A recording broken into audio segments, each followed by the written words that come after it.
Okay, how you doing, Miss Danyel? I Today feel we here with Miss Danyel. I feel good. Who that? Welcome to the RL Podcast. Yes. Yeah. Chapter 13. Chapter 13. That's how we Let's get feel. it. That's how we feel. Let's get it. Yep.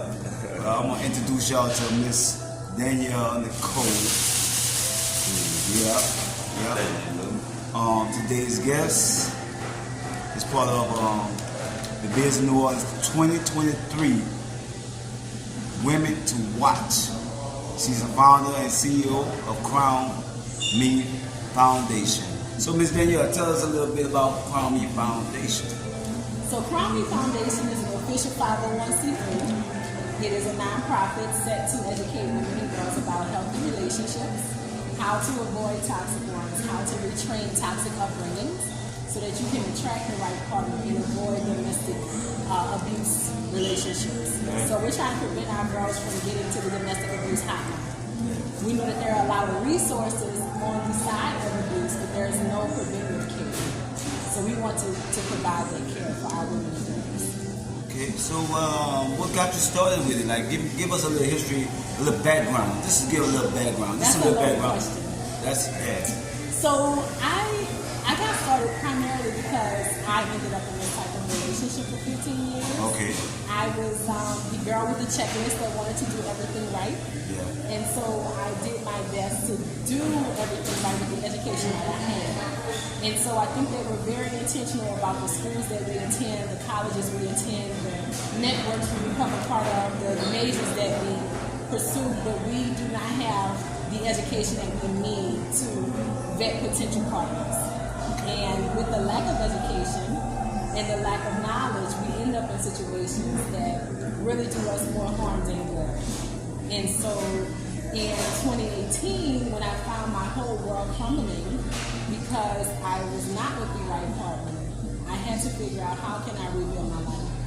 And it became one of those bargaining times with God. You know, you get in that place where you're like, Lord, if you get me out of this, I promise I will, right? Yeah. And so I promised God that if I was able to survive and rebuild my life from that point, I would use my life as a vessel to serve other women and girls and to make sure that they have the education and the knowledge that they need. Yeah. What resources do you provide to the young women? So we provide lots of seminars, lots of hands-on, lots of one-on-one. We just had a high tea at the Ritz where we educated our girls on etiquette, on how to be socially appropriate. We have hot conversations, honest, open, and transparent conversations. Because a lot of times we think back, well, what did my mom and my grandmother do in these situations? You know, we never talked about it. There's a lot of things that we sweep under the rug and we never have an open conversation. And tell me what they do. What did they do? I'm very curious. Not yours, just period. Well, like traditionally. Well, traditionally, their relationship lasted longer. They lasted longer traditionally because women endured the abuse. You know, and we always felt like we had to give to give. And we put up with a lot of things primarily because the men were the providers, and you know, we maybe didn't have our own education. Have you ever met an abusive woman? I have. So, well, our goal is women and girls. Black girls or just girls in general? Girls in general, of all colors and creeds. Yeah. But yes, I have met some abusive women, and we counsel those women too. And usually, what is everything has a nucleus of response from something? What is that from your perspective? The women that are abusive? Yes. Well, they come from toxic upbringing. And a lot of times when you meet women that are abrasive or rude or brash, it comes from an unhealed place, right? And so when we're unhealed, we can't be in a happy place. We can't be in a loving place. We can't be in a high vibration. When we're unhealed, you know, we're angry because we have extended ourselves in a way that says, here are my needs. And a lot of times when our needs go unmet or people fall short or fail us, we're angry, you know? And so a lot of women are just angry and they're unhealed. And if we were abused, the only way that we know how to handle anger is to be abusive. Because we don't fully know how to articulate our feelings. Do you believe that young men that commit these crimes are from a similar type of background? Absolutely. Absolutely. It's a lack of education, and it's a lack of willingness to change.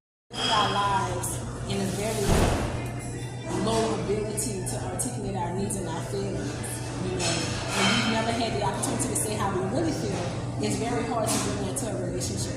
So we all have that upbringing where, you know, your parents said, oh, why are you crying? I'm going to give you something to cry for. Yes. You bet not cry. Yes. You know, you bet not show weakness. You know, my mom always said, you bet not have tissue feelings. Well, all those things that make you muffle your feelings and you're not able to fully feel anything, you become disconnected. And you get in relationships where it's an open door for you. Right? So I lived like that for a very long time because I grew up in that kind of environment where I was disconnected. You know, I didn't know what I felt, or what I wanted, or what I needed. And then when I finally woke up to myself, I was in a situation where I didn't like any of it. Well, at one time, socially, we always had like people or places to go within our community to get that solved without, prior to nonprofits being so popular as they are. So, should we question them or we should just turn to what you're doing? You have the mothers and the fathers, the elders. I'm really talking about church. Well, that's church. what the elders. If you have a healthy church that can help you navigate through that, you know. How big is the word of them? We'll get to that later. If you have that place where you can go and you can get healthy counsel, because that's what the Bible says, seek wise counsel, right? So if you have a place where you can get healthy counsel, of course, by all means do so. But if you don't have a place where someone is counseling you in a wise way to make wise decisions, then you definitely need to reach out to them. So that's all you really do is provide counseling, no physical resources, because a lot of people stay because they don't have, they don't live, they'll be homeless and all. I'm quite sure you know about that. So are you intertwined with people? Yeah, so we just did work at the New Orleans Women and Children's Shelter. And what I realized there's not enough space. There's not enough space. And then also when you provide shelter without resources, without education, those people are going to use the shelter but then go back to the places that hurt them, that burn them. And so Crown Me Foundation has gotten approval from the state to do business as Crown Me University. Awesome. And we are creating a school. We've already developed a curriculum. We have everything in place.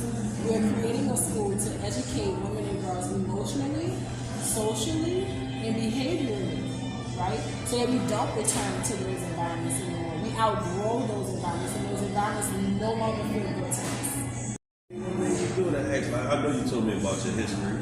And well, it's a shame it's so common. Yeah, it's a shame because I'm so beautiful. And so authentic. We love it. Be you. That's what we want you to be. You know, it's such a shame. What a loss for him. And it's beautiful to see you smile through all I that. was so happy. But, you know, I started it because a lot of times when things happen to us that are unfortunate, we become bitter. We become angry. We want revenge. Right. And so to me, I feel like I'm really getting revenge. You know, if I was to get revenge on my own. So if I was to get revenge on my own, it would be just for me. Right. But now I'm getting revenge for every woman, every girl that I service. You know, that's my girl get back. And that's my drive, you know, every day. My mom is very strong. She's a very strong woman. You know, she did all the things. However, she never embodied a softness or femininity because she could not. So within those 15 years, did she ever intervene and try to pull you out of some situation you stayed? Or No, you didn't tell her? she never did. But the signs were there, right? But my mom said, this man loves you. This man's always showing up for you. He's always there, you know. Which was really a red flag because he's smothering me, and I was really controlling. You know, I couldn't have my own opinions, but she felt like. Do you have kids together? I do. We have 2 kids. So did it damage them?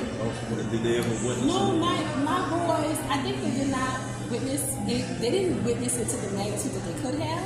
Because I did not pour gasoline on the fire. Yes. You know, I felt like even though my partner did not do his part in sustaining what we had, marriage is still a service unto God. And so I just wanted to be pleasing to God on my side, not in the and so I did what I could do. Even when he left on our 10th anniversary, I helped him. You know, I washed all the clothes, I folded the clothes, I organized them by season.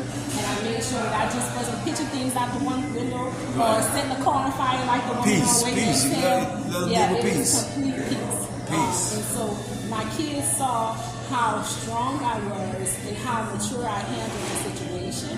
And my boys are very good boys. They're very protective of their mom. They're believers. They both are baptized. They both attend church. So I'm very grateful for them. We're very close in family. And I really love them. They're good boys. It's like Okay. Yeah. So I see you're a certified life coach. So how long you been a life coach? Let's see, it's been about 4 years now. Yes, I'm a certified life coach. I'm also a certified fitness coach. All right. I want to join Body Pump. You know, I do my other than the podcast. I'm also a trainer. Right. Yeah. January 1st. I just was thinking about that. Luther been talking about working out with me. That's what I do. I'm an ex-professional boxer. So, Good. I love that's it. what I love it. So That's awesome. And I love it. So fitness is my thing. Yeah, I love fitness. Love fitness. Yep. Yeah, and so I've been a certified life coach. Let me say I'm not taking any new members right now. No new clients.